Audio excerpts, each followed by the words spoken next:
What'd you do that for? I didn't see it there. It's a 4-ton truck, Tyrone. It's not as though it's a packet of fucking peanuts, is it? It was a funny angle. It's behind you, Tyrone. Whenever you reverse, things come from behind you. Gangsters, pawnbrokers, and a boxing promoter try to find an 86-carat diamond in London. Special guest Eddie Perez-Cortes joins us to talk about saying the C word at camp, what Brad Pitt has in common with Kenny from South Park, and the guns you can buy at Walmart. Then we find out if Snatch stands the test of time.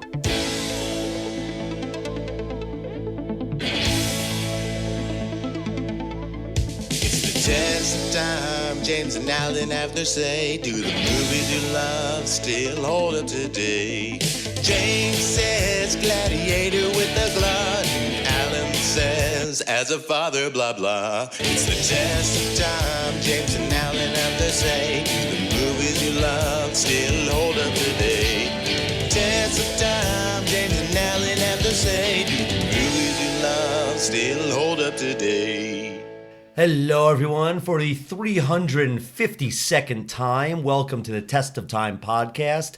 I'm James Brief, and joining me, as always, is my buddy and pal, Alan Noah. Hi, that's me, and joining the two of us is our friend returning to the show, finally, it's Eddie Perez-Cortes. Welcome back, Eddie. Thank you so very much. Hello, everybody. It's been about 210 or so episodes since I've been on. There was a little bit of a global pandemic, I think, in between. But we're not counting. No one's keeping score except for you, who clearly you are. Yes. Well, I'm keeping score a little bit, and the record so far is usually following an awesome recording with you, there's a global pandemic. Well, not always, but... Well, we better hope this is not an awesome recording then. It's basically coin flip when you come here, if it's global pandemic or not. So... maybe buy Zoom stock. I'm not sure now that you're on the podcast. You were on for episode 108, which was Scent of a Woman, and then Hooah! Exactly, and then 141 for Swingers. Hooah! That was no there hooah was no in hooah. Swingers. No, that was incorrect, James. And now for episode 352 for Snatch. Hooah! No, you just stop saying that. But there was clearly a very, very long gap in between. You were asking to come back, and we had a tough time scheduling, and I'm sorry about that. But I'm really glad that you're here now. So welcome back to the show, Eddie. I am very excited to be back here. Before we get into the movie, obviously we'll talk about it in a little bit, but these three movies that I've done here now, Scent of a Woman, Swingers, and now Snatch, for me, they all bring back those memories of college, of hanging out together with your friends. It's kind of a trifecta for me, if you will. And I can't wait for the fourth movie that we go over when you come back. That also begins with an S. We'll have to find out which one that will be, but yes. But before we started recording, you mentioned that you wanted to talk about Super Mario Brothers first? It's actually the movie we're reviewing next week, right, Al? Right. The 1993 movie. Yes. Yeah, thank you. I really wanted to talk with you guys about it. One, because we all love video games. Mm-hmm. Secondly, because my kids in particular, I'm a dad as well, as you are, Al, as you know. Mm-hmm. My kids are super excited for the Super Mario Brothers movie to come out. Right. A few years ago for Halloween, we started to do family costumes, much like your family. Yes, and you guys have done adorable family costumes. Thank you very much. And we were the Mario family. My son was Mario. My daughter was Princess Peach. I was Luigi, and my wife, also named Courtney, was Rosalina. Right. Which a lot of people walking around the neighborhood did not recognize her as Rosalina. They thought she was Elsa, the Ice Princess. Oh, come on. Yeah, I know. But there were a few tweens that recognized her as Rosalina and said, "You're an awesome Rosalina." Okay, and I assume anyone that thought she was Elsa was immediately just like ostracized. You're not friends with that person anymore. Clearly. Good. Clearly. Okay. But so we're all very excited about Super Mario Bros. It's actually going to be, my daughter has not been to the movies yet. My son went to the movies pre-pandemic. My daughter has not been to the movies yet. Wow. So it's going to be her first movie experience, which is pretty awesome. Wow. She's a little bit nervous about Bowser. Okay. because she doesn't like bad guys, but she's also super excited about Toad, about Princess Peach. It's going to be fun. Nice. James, I know you don't watch trailers. It's common knowledge for those of us who listen to podcasts often. Well, thank you for listening. Of course, Chris Pratt, who's playing the voice of Mario, folks do not like his Mario accent. And there's a rumor out there, I'm not sure, because obviously we haven't seen the movie yet, but there is a rumor out there that it's sort of like a Mario multiverse. I don't know if you guys have heard this or not. No. So Chris Pratt's Mario is a parallel universe plumber who gets sucked in and becomes Mario into the Mushroom Kingdom. He's not the real Mario, but he sort of takes the place of Mario, who's off been captured or goes into another universe. And so that's why Chris Pratt is just playing his normal voice rather than the Mario voice, the traditional Mario Italian voice. Interesting. So, from what I remember, the idea that Mario was from our world and then went to the Mushroom Kingdom, I believe that came from the Super Mario Brothers Super Show, where Captain Lou Albano played Mario, and I forget the name of the actor who played Luigi. Forgive me, I don't remember his name. But that was like the interstitials, and then there was the cartoon that took place in the Mushroom Kingdom. I don't believe that was ever canon in the video games. And then with Super Mario World 2 : Yoshi's Island for Super Nintendo, I believe that was the first time when they sort of made it clear that Mario was from the Mushroom Kingdom universe, wherever it was, and this whole no, he's really from Brooklyn thing was kind of retconned away. But apparently in the new movie, which hasn't come out yet, he is from Brooklyn, and there was a whole thing about, like, in the trailer that they showed during the Super Bowl, like, he's a Brooklyn plumber, and there was a Brooklyn plumber website, and it's a real website and a real phone number you can call. So I guess they're kind of bringing that back. But yeah, I was kind of not clear about Mario's true origins. We're going to have to watch the movie clearly to find out more about this. But Right. if you see some of the trailers, obviously James is not, but if you see the trailers, you can see that Mario's learning all these things that have become sort of common knowledge to us, like jumping on the different platforms and the platform falls and he doesn't realize that. So he falls and he's Right. got to remember this, and Princess Peach is kind of teaching him. So there is maybe some truth to this internet rumor out there. But again, we're going to have to find out. Interesting. So according to this internet rumor, the Mario voiced by Chris Pratt is not the real quote unquote Mario. Is that right? That is correct. Okay. And so then there will be another Mario voiced by a different actor in a sequel down the road. Or maybe towards the end of the movie that they rescue. I don't know. And it also could be all just rumor and speculation, and Chris Pratt could actually be the real Mario.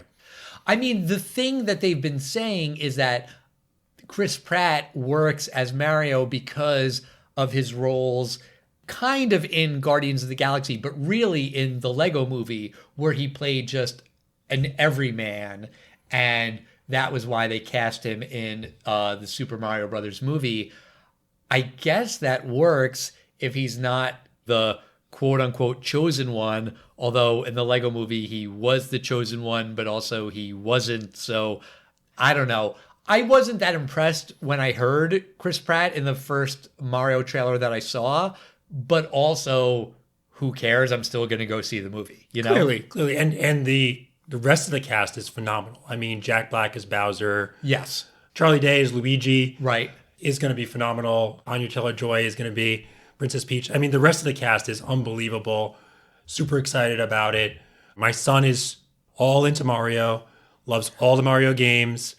As I mentioned, my daughter, a little bit nervous about Bowser and about villains, but also super excited because she loves princesses. She loves the Toads. She's seen the trailers multiple times. I think it's going to be a blast. That's great. And I mean, the fact that it's going to be her first movie is, sorry, James, corny alert, but that's a thing that you'll always remember. I remember the first movie that my son Eli saw. What was it? It was Monsters University. I remember him sitting in my lap laughing so hard that I was shaking because he was vibrating so much with laughter that I was vibrating, and I will treasure that memory forever. So that's really adorable. That's like a special thing for her. Yeah, my son's first movie was Frozen 2. It was a great memory, just like yours for Monster University. Sure. But from Super Mario Brothers, let's talk about Snatch, the movie, to clarify. You mentioned earlier that this was a movie that you watched in college a lot. I had never seen it, but like, what is your relationship with the movie? When did you first see it? So it came out in the year 2000. I think we got it on DVD my master's year, which is 2002. Very subtle way of throwing that in there. Yeah, that you sorry. Have a master's. No, I liked it. I appreciate the humble brag. It was great.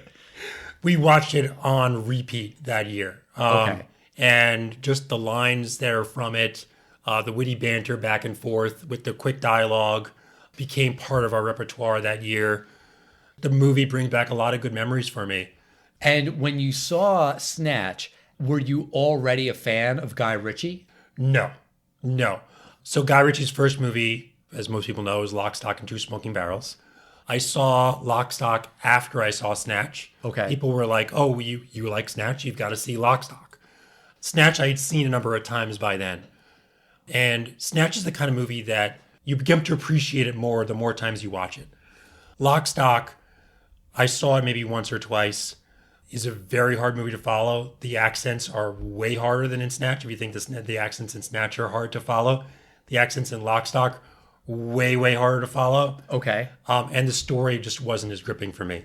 All right. So, James, had you seen Snatch before? No, I hadn't seen this, and I haven't seen Lock, Stock, and Two Smoking Barrels. It's interesting. A couple weeks ago, we had talked about the early Wes Anderson films, and we saw Bottle Rocket and Rushmore, and we had discussed. You could see how the director had honed his skills as a director by Rushmore. It was just a very different kind of film, and not comparing better or worse necessarily, but just you've graduated here. Did you find that from Lock, Stock to Snatch that that was his discovery, and then here let's see what you can do with the budget of this was about $10 million. This film. Absolutely. Yeah, I think your point is spot on, right? He'd honed his skills to the point from Lock, Stock to Snatch. He also had clearly the budget to be able to bring in some high-named actors. Brad Pitt famously really wanted to be in this movie after he saw Lock, Stock, and Two Smoking Barrels. He reached out to Guy Ritchie and asked him to be in this movie. This was shortly after Fight Club. He was a little bit worried about being typecast as a boxer. Right. But he still really wanted to work with Guy Ritchie and be in this movie. And famously, Brad Pitt could not do a London accent, but he could do this pikey accent. Right. And so Guy Ritchie rewrote the script with Mickey as a pikey rather than as someone from London. Right. So that way Brad Pitt could do it and be unintelligible, and that was the point. So I had never seen this movie. I've never seen Lock, Stock, and Two Smoking Barrels. The only other Guy Ritchie movie that I've ever seen. Can I guess? You can, and I'm sure you're going to guess it right. Sherlock Holmes. No. Oh. It was the Aladdin live I was action about remake. to say Aladdin. Right. Okay. Yeah. Which is really not a Guy Ritchie movie. Right. You sent a link to an article of a thing of like ranking all of the Guy Ritchie movies, and it specifically said that in that article that like, yes, Aladdin 2018, 2019, whatever it was, that is a Guy Ritchie directed movie, but not really. Like, it doesn't have any of his trademarks, apparently. The clear trademarks of Guy Ritchie, the quick banter, the quick cuts, the slowing down, the speeding up of the camera, all those things that you've come to, that if you've seen many Guy Ritchie films, you come to know a lot of them in Sherlock Holmes, Lock, Stock, Snatch. All those things are missing from the Aladdin movie.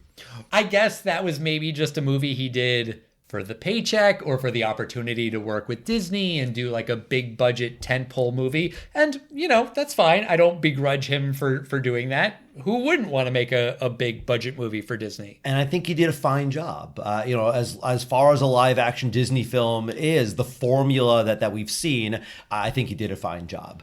And I had actually seen a couple Guy Ritchie films. I hadn't seen Snatch. I've never seen Lock, Stock. I've seen the Sherlock Holmes films, and those are definitely stylish action. So when I saw this film, you could definitely tell it's that guy. He also directed The Man from U.N.C.L.E. Did either of you see that? It's Armie Hammer and Henry Cavill. No, I've heard good things about it, but I never saw it. Yeah, he directed that. I'd forgotten I had seen this other film, King Arthur: Legend of the Sword. Holy shit. Have either of you seen that film? No. Nope. Oh my God. But now you kind of make me want to see it. I don't really remember what happens, but it's very supernatural. I mean, there's a supernatural element to King Arthur in general, right? I mean, like Merlin. Yeah, like all of that stuff is kind of magic. Sword in the Stone. Yeah. Yes, I suppose so. Yes. So in general, I give the guy credit. He's done like very varying films. He doesn't just have one kind of film he's done. I've always been very curious, not that I'm going to waste my time seeing it, but I knew he married Madonna and that they famously did a film together that was like one of these famous flops called Swept Away.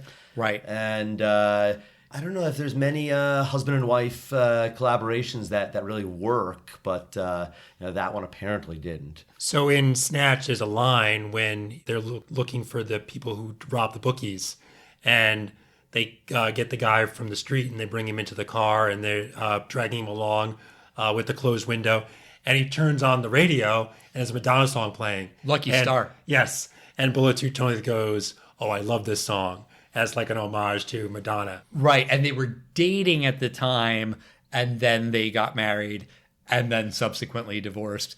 And maybe that was an expensive divorce, and maybe that's why he took the Aladdin gig. Maybe. I don't know. That's pure speculation on my part. Maybe. Wait a second, you think Guy Ritchie had to pay Madonna? Sure. Everyone has to pay Madonna, motherfucker. I guess so. That's how it works. Well, they had kids together, right? Yes. Oh, okay, all right. So there's kids involved. Because I would just say if they were just splitting up, I would imagine Madonna is richer than him if she if she's managed her music catalog correctly. His last name is Richie, James. Okay? I mean, it literally says it in the name. Good one, Al. That's a very good one. Thank you. But James, why don't you tell our listeners what Snatch is about if they haven't seen it? All right. Snatch is a movie about several criminals in London. It begins when a group of robbers steal a diamond from some Orthodox Jews and attempt to sell it on the black market. The diamond is then stolen by two small-time crooks, but it's soon taken from them by a gun dealer. Meanwhile, a crooked boxing promoter pisses off a crime boss when he lets a fighter get knocked out by an Irish traveler. And to make things right, the promoter must get the traveler to throw a fight, but he refuses. In the end, a whole bunch of people are killed, and the diamond is found, well, in the stomach of a dog. Right. So when this movie came out, how did it do at the box office? I didn't see it, but apparently a lot of people did. It opened on December 8th, 2000, very small, I think like 40 theaters. And then it opened wide on January 19th, 2001. It had a $10 million budget. Obviously, people were impressed and gave him a decent budget. And it opened at number 4 with $8 million. And it wound up making $30 million domestically, but $83 million worldwide. So worldwide, this was a huge hit. And, after this, Guy Ritchie becomes a superstar. Eddie, did you see it in the movie theater when it came out? I did not see it in the movie theater. I remember seeing it on DVD for the first time, and I own the DVD. Okay. I still own the DVD. It'll probably be the last DVD that I actually ever watch in a physical DVD player. Now we've moved to streaming. I had to go down to my basement, find the DVD, plug in my DVD player, plug in the DVD player to the Sonos soundbar to get the sound to work. Okay. That took a good 5-10 minutes. And then watch the movie with the quality that was actually terrible because it was a old DVD, not a Blu-ray, and then reconnect everything at the end. When I asked you if you saw it in the theater, I immediately flashed back to our Titanic episode when I name-checked you, Eddie, about how we saw Titanic together in the theater on a double date that went especially terribly for me. Good time. It's a fun memory, nevertheless. Exactly. Okay, so you saw it after the theatrical run, Did like one of your friends like suggest it, or do you remember how you first came to see Yeah, it? I think my roommate at the time, Jamie, had it on DVD. Okay. And we watched it pretty much on repeat every weekend. Okay. What was it about the movie that kind of drew you in? A couple of things. One, the parallel storylines. I'm a big fan of parallel storylines in movies, in TV shows. Okay. Being friends for so long, I know you're not a fan of Seinfeld, but some of my favorite episodes of Seinfeld are when the 2 or 3 different storylines all come together at the end. And this movie has that. 2, the ensemble cast. These folks went on to do really great things. Jason Statham has had an excellent career. Vinny, Bluetooth Tony, has had an excellent career. Clearly, Benicio del Toro, Brad Pitt, Alan Ford as Bricktop. All these folks are great actors, and I love an ensemble cast. And 3, the witty dialogue that you get in British movies. So when you were watching this on your friend Jamie's DVD, did you have the subtitles on? No.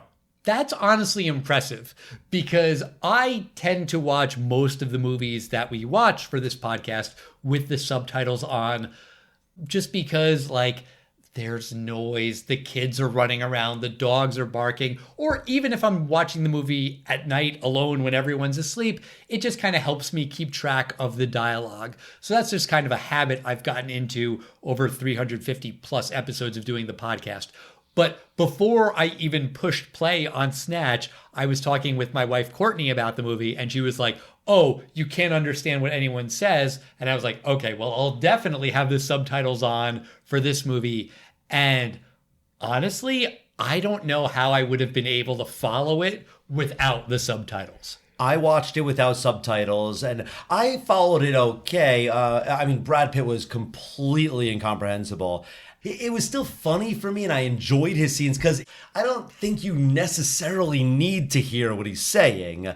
The important stuff I actually noticed when he mumbles something, another one of these Irish travelers mumbles it back. Like, yes, he likes the Pennywinkle Blue. Periwinkle Blue. Periwinkle Blue. Yeah, so someone else will say what he's saying. And that's part of the reason why I think we saw it so often, too, because we didn't have subtitles, or we weren't watching with subtitles. And you would miss little things with each watch. And with each watch, you sort of then pick up on more and more and more things. And the movie starts to make more and more sense. I definitely had that thought. The second I was done watching this movie, I thought to myself, this is the kind of movie that I should watch again. In part because of the accents, also in part because of just there's a lot of characters and it's a big ensemble. I was like, if I watch this again, I bet there's stuff that I missed. Foreshadowing and little lines that seem innocuous at the time, but after you know what's going to happen are more meaningful. I definitely got the sense that this is the kind of movie that was made to be not just watched, but rewatched. And rewatched and rewatched. Yeah. So I certainly feel like I'm at a little bit of a disadvantage having only watched it just the one time. When you were talking, James, about Mickey being incomprehensible, it kind of made me think of Kenny from South Park. I started rewatching South Park with my son Eli, who's really into that show now, which also kind of makes me think of you, Eddie, when we were watching season 1 freshman year in college, and that was brand new, and you and I just dying of laughter watching those episodes.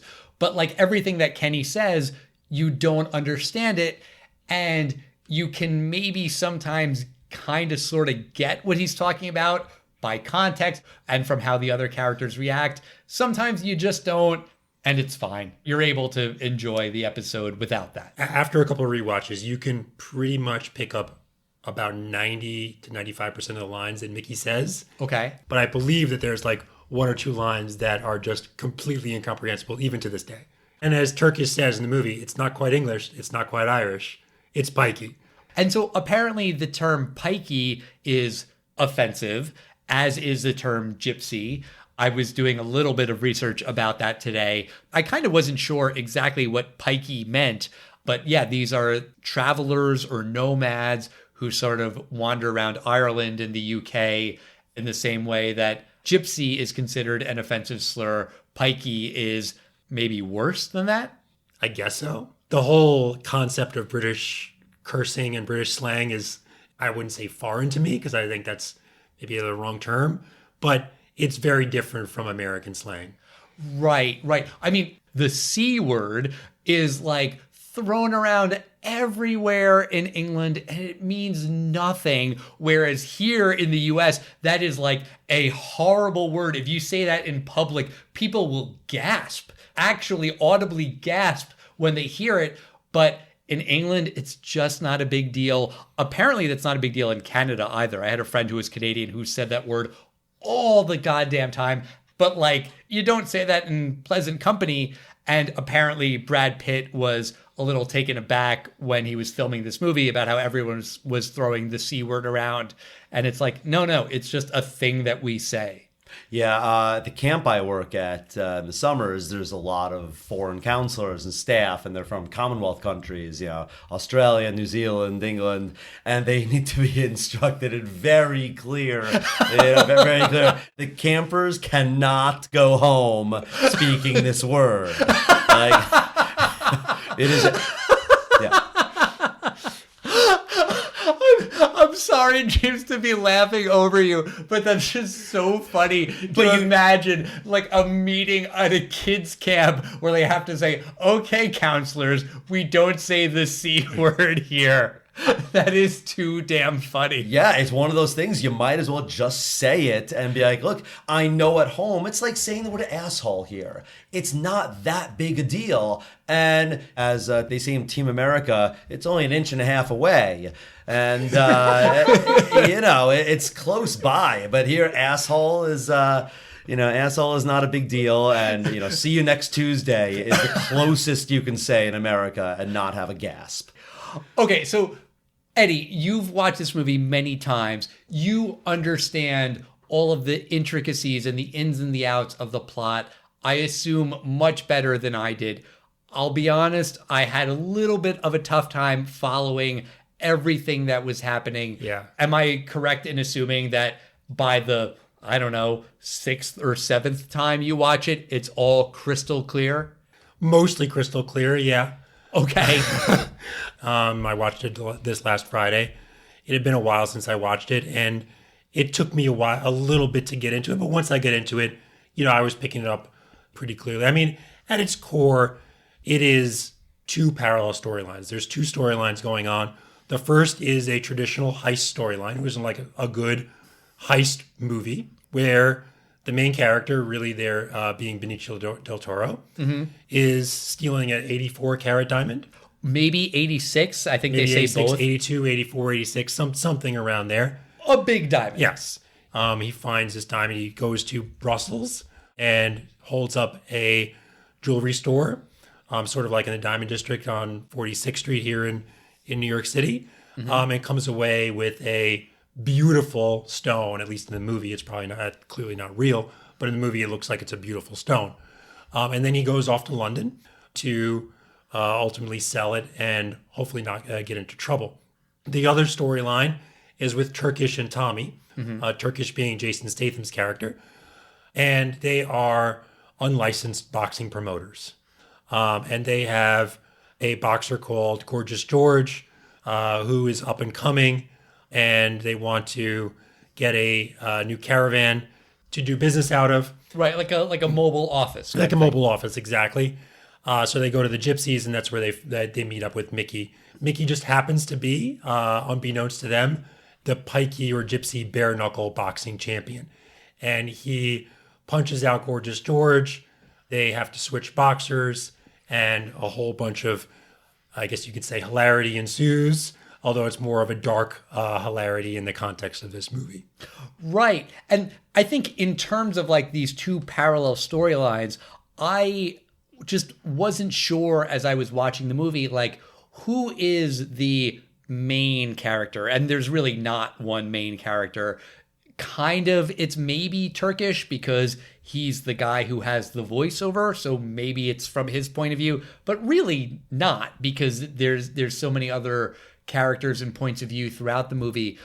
I was kind of surprised when Benicio del Toro was killed, I don't know, a third of the way in, yeah. Yeah, and it's like, just not a big deal. You know, like, okay, he was a main character. Yes, he's an actor you recognize, but he's dead. Forget about him. Now on to the next thing. And I did kind of appreciate that in sort of like this thing of like, nobody is safe. Doesn't matter who you think is a main character, who you think is a big actor, anyone can die and whatever. It's just, you know, on to the next part of the story. What struck me with this rewatch, and again, like I said, it's been a number of years, probably about 10 years since I've seen the movie end to end. What struck me with this rewatch was the number of guns in London. Mm-hmm. London, notorious, you know, fairly notorious for obviously England not having the same type of laws we have around guns here in the U.S., Second Amendment and whatnot. Right. I was just shocked by the number of guns that were thrown around in London. Tommy had a gun at the very beginning.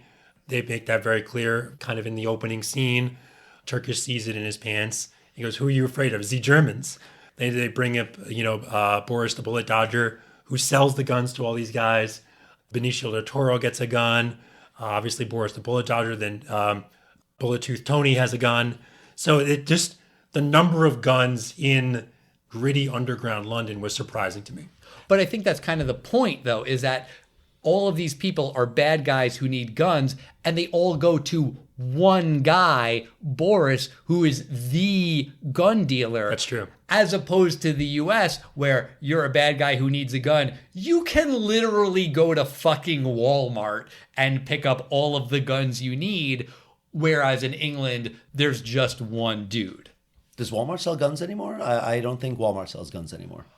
I could be wrong. I thought they stopped selling assault weapons, but they still sell... Like sporting rifles? Yeah, I think so. Okay. I'm not totally sure about that, to be honest. Yeah, and another thing is that there's a couple of the small-time crooks who don't really know what they're doing. Vinny and Saul, and these guys, they don't know how to get guns. So there's a great scene when they're trying to hold up one of the big goons played by Vinny Jones. Yeah, Bulletproof Tony. And they're holding him up with guns, and he's like, yeah, he's so cool and calm while three people are, one of these, Tyrone, is a huge guy, and he's holding a gun to him. Bulletproof Tony's he's just casually looking at him. I'm like, yeah, it says the word replica on your gun, so yeah, I'm gonna just like shoot you with my gun. It's a Desert Eagle. Back to language we were talking about earlier, they threw around the F word in that scene. And that's a word where you haven't really heard, or I haven't heard in quite some time. That struck me as a little bit out of place in today's day and age. That was one of a few points where I was thinking back on my views and thinking back on how much time has changed over the course of my 20 plus years of having watched this movie. Can I also say about that scene, I love Vinny Jones. He was in one of the X-Men films. He was Juggernaut. He was in Eurotrip. I didn't realize his first film was Lock, Stock, and that's where he was quote-unquote discovered in terms of film, but it makes sense that he was a professional football player, soccer in Europe, and yeah, this guy looks like one of these rugby, European soccer players, and I think it would be interesting to see him as not a scumbag. He's very much, he reminds me a little bit of Danny Trejo, that same vibe, and he's just so cool, and I was really happy to see him in this And film. notoriously, he was also been arrested a couple of times, like for in real life. On this movie, one of the first scenes they shot with him was a stunt double because he was in jail. That's amazing. Wait, though, what was he in jail for? Because if he was in jail for like cutting the tag off a mattress or something, that's less impressive. I think he was in jail for like starting some soccer hooligans or something like that. In my head canon, it was Yeah. a little soccer riot, a little pub brawl, something like that. Okay. Yeah, he's in the tank for the night, And also probably in England, they don't have the stupid mattress law. Probably. I'm assuming so.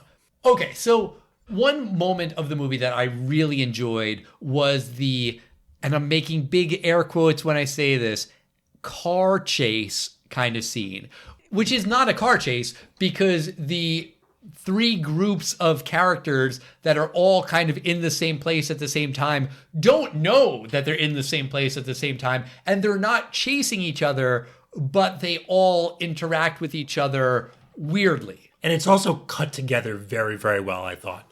Yes. That particular scene, because the way it's filmed and the way it's shown to you, there's one car and then one thing happens, and then you see another car from another angle and nothing happens. And then you realize that all three of these are happening at the same time.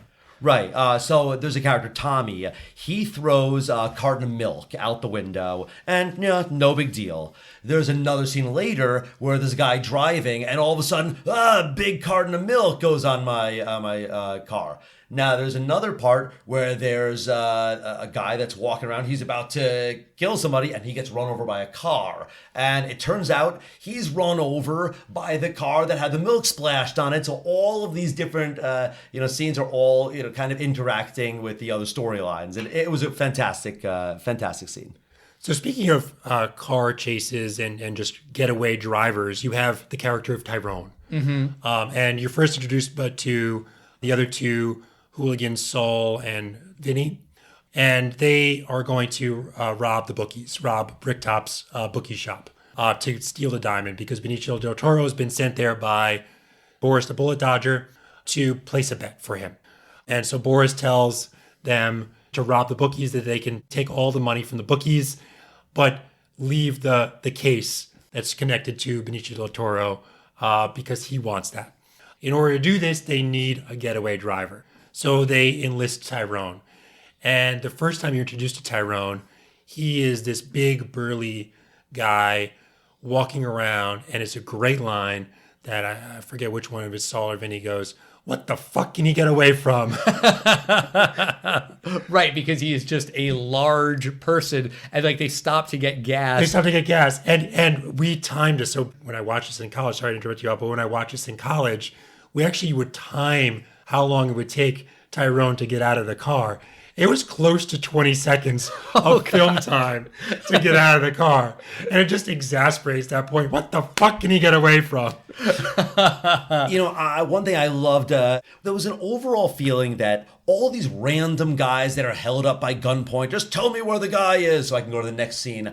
I always got the feeling that Tony, Vinnie Jones' character, I feel like he executes every one of these people after he gets the information. And we first see Tony by slamming some guy's head in a car. And I assume he's going to kill this guy. I mean, he's going to eventually snap the neck. And Boris is kind of killed by Tony. And Tony has wounded Tyrone as well. Tony's standing above Tyrone, and I'm like, oh no, poor guy, he's about to get killed. But before he kills Tyrone, he shoots Boris, who's been called a bullet dodger. So Boris gets another couple rounds of his handgun, and another. And all of us saying, fuck you! Exactly. Fuck you! Yeah, Boris won't die, and Tony keeps having to shoot him. And finally, it appears Boris is dead, and Vinny's like, finally. And they just turns to Tyrone, and he just casually pulls the trigger to execute Tyrone. But he's out of bullets. He's emptied an entire clip into, the injured Boris. And he just looks at Tyrone, who he didn't execute, just goes, lucky bastard. And he walks away. And I just thought it just made me laugh. Right. So Tyrone presumably lives throughout the course of the movie. Well, he was injured enough that he has not been able to move. So, I mean, he's a big boy, though. So maybe there's a lot of padding if he was shot in the abdomen. He presumably does live, because Bricktop captures him, and he leads them to the other two, Vinny and Saul. They were all three about to be executed by Bricktop and fed to the pigs, right? As part of that famous scene as well. But Saul says, wait a second, hold on. I know where this amazing diamond is. Give me 72 hours and I'll get it for you. And Bricktop says, I'll give you 48 hours. Go and find it. Right. And so this movie came out in 2000, and Hannibal came out in 2001. And the thing I remember about Hannibal was that Hannibal Lecter, or one of his other bad guys, was feeding people to pigs. That was part of the movie. He feeds people to pigs and the wild pigs attack. I was just curious in terms of which came first. I guess this movie predated it by a year or so. So I guess it wins in terms of the screenwriter who thought of feeding people the pigs. That's right. Congratulations, I guess. So back to Tyrone, one of my other favorite scenes is when they get to the bookies and they park across the street.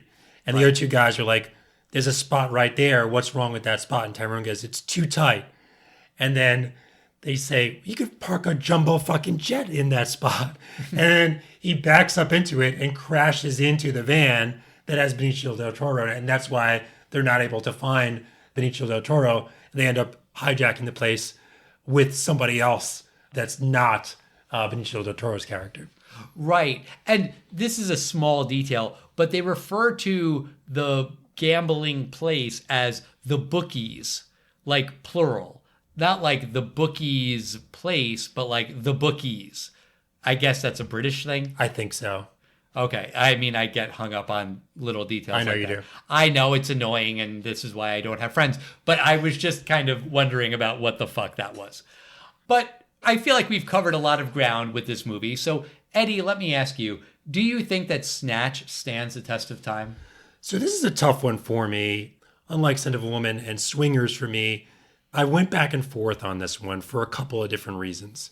One, they do talk about underground activities such as dogfighting. I think a lot of animal activists today would not look highly upon this movie. They talk about the cutting open the dog to get the diamond when they think that the dog is eating the diamond. There's also, as I mentioned earlier, the reference to the F word. And you don't mean fuck. Yes. The reference to the C word a couple times during this movie. In addition to that, this movie, I think, has a number of just sort of stereotypes throughout. You know, the hooligans are black. I think if you remade this movie today, you probably might not have that. You might choose different characters for that. There's not any real women in this movie either, aside from Mickey's mom. So those are things that stood out to me during this rewatch. Having said all that, I will still go a little bit on the side of this movie does stand the test of time. I think it's still excellent storylines, the interweaving storylines, which in my mind really hold up. Al, you sort of alluded to it. You know right off the bat from having watched this only once that watching it multiple times, you get more and more out of this movie. Sure. I think you do really, as I mentioned, you really do really gain a lot from multiple watches of this movie. The ensemble cast, the quick dialogue, all these things in my mind kind of tilt the scale a little bit more in the favor of standing the test of time. Yes, for you. All right, Al, what do you think? The first time you saw it, were you impressed? Did you like it? And does it stand the test of time? So earlier, James, you mentioned the Wes Anderson movies that we recently talked about.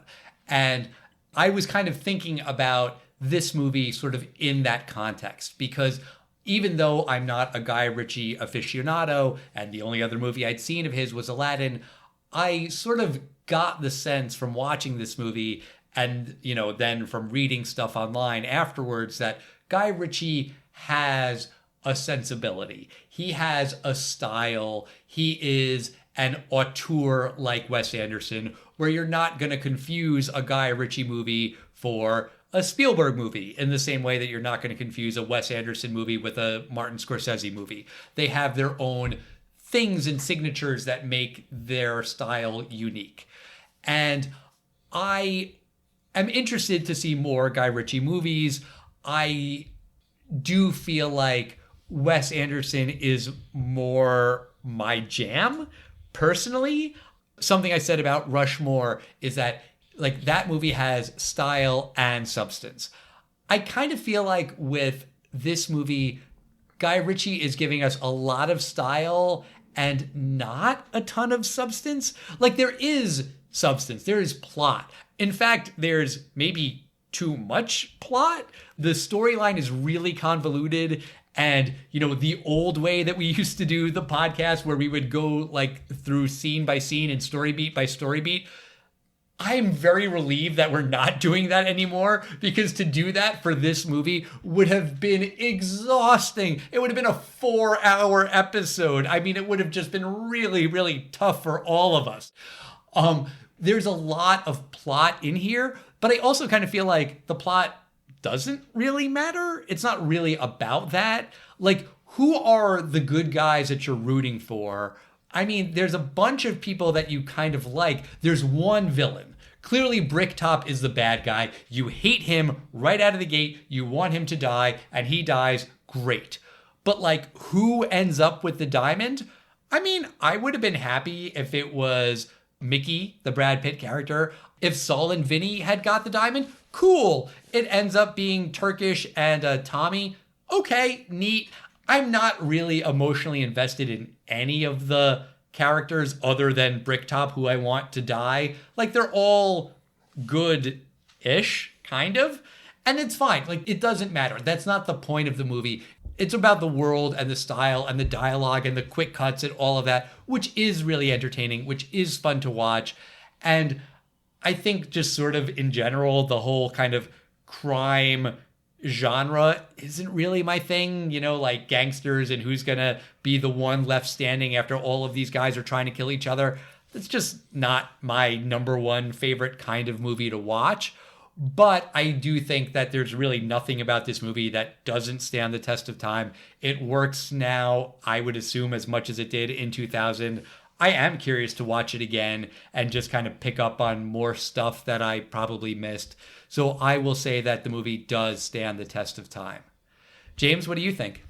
One thing that I'd forgotten to mention that really goes in this film's favor is I had seen in the credits that this film was produced by my boy Matthew Vaughn. Do you guys know who Matthew Vaughn is?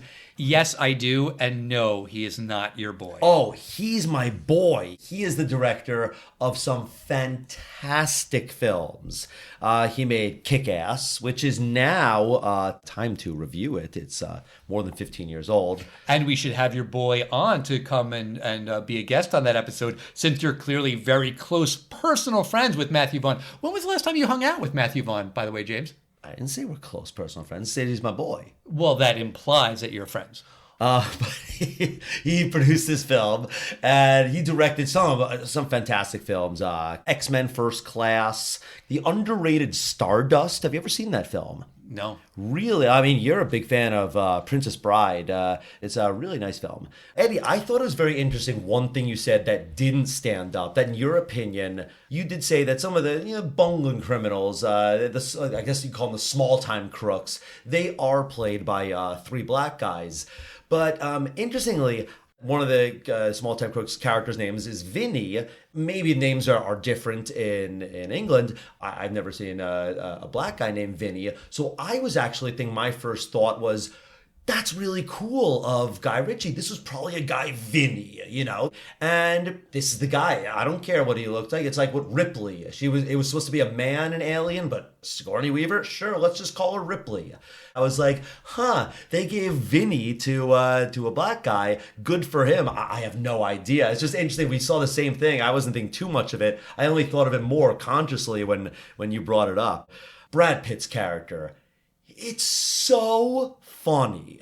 He just does a great job. It looks like he's having so much fun. This is not peak Brad Pitt, but this is a guy who's, he's doing Ocean's 11. He's doing big films. And the fact that he did this film, I think, is kind of cool of him. In the poster, he is standing in front of everyone, and I would not call him the star of this film. But, you're going to put him on the film. It's probably what made this film, at least in America, part of the $30 million that it made. Let me give you this clip of Mickey talking. First, let me tell you what he's actually saying here. It's a scene where he's talking to Jason Statham, who we didn't talk about at all. Awesome in this film. Doesn't fight at all. But this is Mickey, Brad Pitt's lines here. He says, I'll do you a favor. You have to first bet. If I win, I get a caravan. If I lose, fuck it. I'll do the fight for free. Now listen to the actual dialogue here. I'll do you a favor. You have first bet. If I win, I get a caravan. And the boys get a pair of them shoes. If I lose, Ah, fuck it. I'll do the fight for free. That's awesome. I mean, having spent a good amount of time in Ireland, I will say that when you leave Dublin, closer to Northern Ireland, it is very different. I wouldn't say unintelligible, but there are definitely words that I didn't know what people were saying in the countryside. So this is that cranked up to 11. And, the film is just, I did enjoy it. I didn't understand it completely while watching the first 15, 20 minutes of it. And then I caught up, and I would just recommend using the subtitles because it was funnier, especially for Brad Pitt scenes. Sure. And the film holds up. I guess, like Al, not that crime movies aren't my cup of tea, but like maybe I should see Lock, Stock and watch a couple of these other ones. And I enjoyed it, so I would say, yeah, it does stand the test of time. Taking that scene a little bit further that you just referenced with Mickey and we just heard, just after that, he starts talking about the type of caravan he wants for his mom. That scene is completely unintelligible. That's where Turkish turns to Tommy and goes, "Let me confer with my colleague for a second." He goes, "Did you understand one word he just said?" It's one of the best lines in the movie. Oh, yeah, it's fantastic. You also mentioned we did not talk about Jason Statham. I do think we should spend just a minute talking about Jason Statham because I think you're spot on, James. The fact that this is Jason Statham pre-Crank, pre-Transporter, also the Fast and Furious films. Al, you sort of alluded to it. Who's the good guy? Who's the bad guy? It doesn't really matter in terms of his characters. He's one of the only characters in the movie, though, that does not have a gun. And it's Jason Statham. Jason fucking Statham does not have a gun. He doesn't kill anybody in this movie. That's pretty impressive. I don't think I've ever seen Jason Statham in any other movie ever before this. I mean, I know who he is, but I'm pretty sure I've never seen him in anything else. You guys are both looking at me like I am an insane person right now. What other movies has he been in that I really need to see? Did you see The Italian Job? That was a heist film that was pretty popular. The Italian Job, The Meg, Fast and Furious, no. The Expendables was a movie that I wanted to see for a long time and then just never got around to it. It holds together, Al. You're the one that said that The Rock doesn't stand the test of time, so it stands up. I mean, that movie's garbage. Are you saying that Jason Statham is only in garbage movies? Pretty much, yeah. Okay. All right. Well, they're garbage movies, but they're also fun. Okay, but he also is in other Guy Ritchie movies like Lock, Stock, and Two Smoking Barrels, which kind of brings me to a question I had for you, Eddie. Having seen Snatch and liked it fine, but, wasn't in love with it, should I see Lock, Stock, and Two Smoking Barrels? Like, I've read that, Snatch is a better movie than Lock, Stock, and Two Smoking Barrels. So, if you liked Snatch enough, I would give it a try. If you were just sort of mediocre about Snatch, which it seems like you kind of are, yeah, I would pass. Okay. Snatch is the better version? Snatch is the much better version. I mean, on the list of best Guy Ritchie movies, Snatch is towards the top, arguably. Lock, Stock is still up there, but it's a lesser quality movie. Yeah, the link that you sent had Snatch as number one.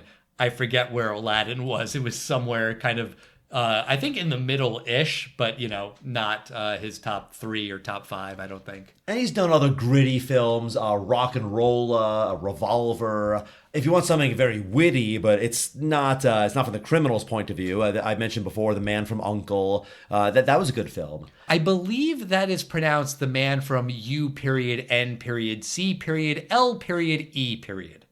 That's how they say it in the film over and over. And it's actually quite annoying that they, someone in the end goes, "Why don't you just try Uncle?" And then they go, and then the movie ends. No, then they should say, "Who's the ant?" And then look directly to camera, and then it zooms in and it goes, da-da-da-da-da-da, and then the movie ends. Or what it should do is it should zoom in and act like it hits one of them in the head, and he goes, "Ow, zoom in too much." And then they back off, and then it goes, "One last laugh before you leave." No, mine was way better. Okay, yours was a way better version of The Man From U.N.C.L.E. Yes.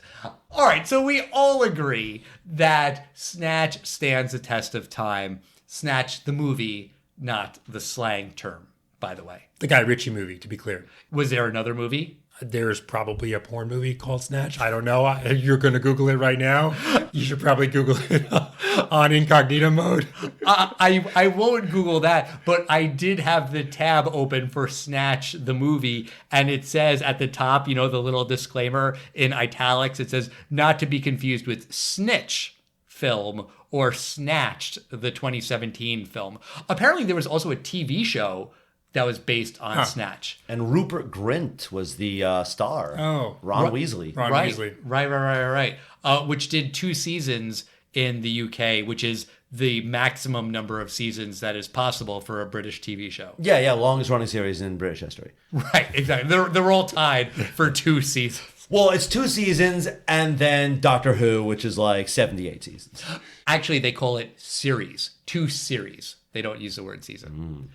Eddie, thank you so much for coming back on the show. It's been a great time. I had so much fun with you guys. Let's try to make it 250 episodes next time before I come on again. No. Let's keep it far less than that. This has been way too long. You're welcome anytime you want to come back. Are there any other movies you remember from college that you would want to I'll have discuss? to think of another S movie. Okay. All right. Think on it. Let us know. Take your time. Not that much time. You have an open invitation, Eddie. Thank you so much, guys. It's been a real pleasure. Eddie, thank you again for joining us. Next week, we are going to be talking about the movie that we started this episode talking about, Super Mario Brothers. Although, not really. We're going to be talking about the 1993 version in honor of the new 2023 version. Bob Hoskins, John Leguizamo, Dennis Hopper's in that movie. That will be a interesting movie to revisit. I don't know if I'm going to say fun, but it will be fun to talk about it at least. I'm looking forward to that. As always, we want to hear from you guys. We are at Tested Time Pod on Facebook, Twitter, and Instagram.